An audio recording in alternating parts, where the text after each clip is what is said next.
April 2nd, 25, a date now branded as Liberation Day by President Trump. For the rest of the world, it was economic chaos. In a bold and unexpected move, Trump slapped a 10% tariff on every single import, declaring it a new era of economic self-reliance. Within moments, the global economy began to convulse. What happens when the world's largest buyer suddenly taxes everything it consumes? The suspense is at an all-time high. From electronics to oil, from food to pharmaceuticals, no product was spared. Is this economic patriotism or the beginning of a global trade meltdown? This decision could ripple through every continent, every industry, and every household. Stick around until the end to uncover how dramatically this move could shrink global trade and just how deep the impact could go. So, hit that like button, subscribe, and let's find out how much global trade could shrink and by what percentage due to these tariffs. Just 3 days after the shock announcement, the US officially rolled out a 10% blanket tariff on all imports, from t-shirts to tractors. But that was only the beginning. By April 9th, the White House introduced a second wave, country-specific tariffs soaring up to 50%, targeting nations it accused of economic sabotage. The list was stunning. Not just rivals like China, but also longtime allies like the UK, Australia, Japan, and the entire EU. The message? No one is safe, except... However, a few lifelines were thrown. Oil, semiconductors, and life-saving medicines were temporarily exempt for now. But even with those carve-outs, the numbers are staggering. Over 2.8 trillion in annual imports are suddenly more expensive. This isn't just policy, it's an earthquake for global trade. And the aftershocks? They are only beginning. The moment the tariffs hit, the markets panicked. Within hours, red arrows dominated screens worldwide. The S&P 500 suffered its worst single-day drop of 2025, wiping out months of gains. The Nasdaq? It made history, recording its largest ever point drop in a single trading session. But the most jaw-dropping number came from the Dow Jones, which plunged a staggering 3,910 points in just 48 hours. Altogether, a mind-blowing 6.6 trillion in global market value vanished like vapor. Is this like the annual GDP of the UK and France combined? The VIX, Wall Street's fear gauge, exploded to levels not seen since the early days of the pandemic, signaling full-blown investor panic. Banks and hedge funds scrambled to revise their forecasts. Suddenly, analysts were placing a 45% probability on a US recession within the next 12 months, up from just 18% a week earlier. This wasn't just a market correction. It was a meltdown, a chain reaction triggered by a single policy move. And the world was only beginning to feel the shockwaves. The global backlash was fast and fierce. Within 48 hours, China unleashed its counterpunch. 34% tariffs on a broad range of US goods, from agricultural products to tech components. It didn't stop there. 11 major American companies, including giants in aerospace and microchips, were suddenly blacklisted. Beijing also moved to restrict rare earth exports, a critical resource for everything from smartphones to military hardware. A chilling message to Washington. That's what happens when our Chinese friends lose their cool. Things get spicy real quick. The European Union followed suit, preparing retaliatory tariffs of up to 50% on iconic US exports like bourbon, motorcycles, and jeans. Brussels called it proportional response, but it felt like economic warfare. Canada aimed directly at American industry, announcing $20.6 billion worth of counter tariffs. Steel, aluminium, ketchup, even toilet paper. Ottawa said it was defending its sovereignty, not starting a trade war. Across Asia, reactions varied but pointed to one thing: instability. Vietnam, slapped with 46% duties by the US, called for urgent negotiations while signaling it won't back down. Japan convened a crisis task force within 24 hours, warning of severe disruptions to supply chains. Meanwhile, Malaysia proposed an ASEAN-wide response, aiming to turn regional frustration into unified economic pressure. The message from the world was clear. If the US plays hardball, others will too. And this tit-for-tat spiral? It had the potential to drag the entire global system down with it. The fallout wasn't just on Wall Street, it hit Main Street, closets, and car lots too. The US fashion industry was among the first to bleed.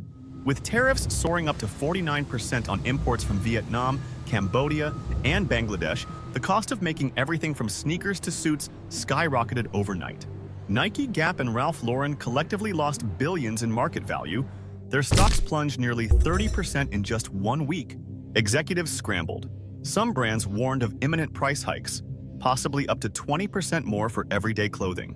One analyst put it bluntly, that $80 hoodie could soon cost $100 or more. Meanwhile, the automotive and electronics sectors were thrown into chaos. Car manufacturers reliant on Asian components faced delays and rising costs. A single missing part, like a chip or sensor, could halt entire production lines. Detroit's Big Three went into emergency meetings, while Apple and Dell flagged potential shortages by summer. The supply chain, once seamless, now looked more like a minefield. And as industries scrambled to rewire global production, one truth became clear. These tariffs weren't just policy, they were disruption in its rawest form. President Trump calls it economic medicine, a bitter dose now for a stronger, fairer system later. We've been cheated for decades, he declares. This is how we take our power back. His supporters echo the sentiment, framing the tariffs as a bold reset. But critics aren't buying it. Paul Krugman warns of an avoidable global recession. Lawrence Summers calls it economic brinkmanship. And Jim Cramer? He doesn't mince words. This could be the next Black Monday. While markets panic, the Treasury Secretary remains calm, insisting the chaos is temporary and the long-term benefits are worth the upheaval. Yet history offers a chilling parallel. The Smoot-Hawley Tariff of 1930, meant to protect American farmers and manufacturers, ended up triggering a 15% collapse in global trade and deepening the Great Depression. Factories closed, jobs vanished, nations retaliated. Krugman sums it up with a warning. History doesn't repeat, but it rhymes.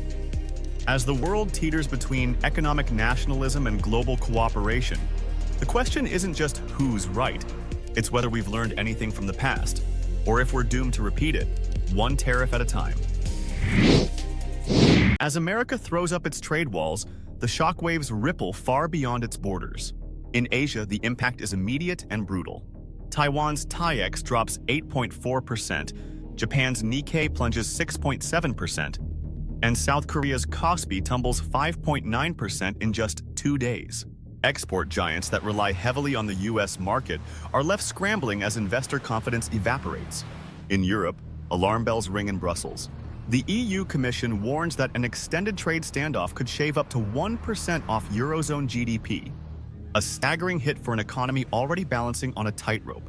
Germany, the continent's export powerhouse, fears a steep decline in car and machinery orders from overseas. But perhaps the most vulnerable are developing economies. Nations in Latin America, Southeast Asia, and Africa, many of which depend on export-led growth, now face rising barriers in both the US and retaliating markets. For them, this isn't just a slowdown. It's the risk of being squeezed out entirely from major trade flows. In this escalating economic storm, some countries may adjust, others may suffer in silence. But no one, no matter how big or small, escapes untouched. In the wake of escalating tensions, over 50 countries are clamoring for negotiations with the US, eager to mitigate the damage of these sweeping tariffs. But the Trump administration stands firm, insisting there will be no delays in enforcement. The question looms large. Will these tariffs serve as a negotiating weapon to force compliance from trading partners, or are we witnessing the opening shots of a new trade war? Two distinct paths lie ahead. One scenario sees nations coming to the table, crafting compromises, and restoring trade balance. The other spirals into a full-blown economic standoff, where retaliatory measures escalate and diplomatic ties fray. Correct me if I'm wrong, but neither path really seems to be winning for everyone, right? With global economies hanging in the balance, the stakes couldn't be higher. Will the world unite to find common ground, or will division reign supreme? The next moves will shape the future of international trade for years to come. April 2025 may go down in history as the month the global trade system cracked or changed forever.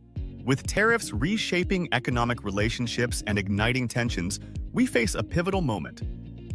Will the global economy adapt, or will it fracture under the weight of protectionism? As we promised, these sweeping tariffs could lead to a staggering 7% drop in global trade if the standoff escalates. The implications are profound, affecting businesses, consumers, and economies worldwide. What do you think? Are Trump's tariffs a necessary strategy for economic fairness, or are they setting the stage for a global trade disaster? Let us know your thoughts in the comments. Also, don't forget to hit that like button, subscribe, and share this video so you never miss our upcoming content. Catch you in the next one.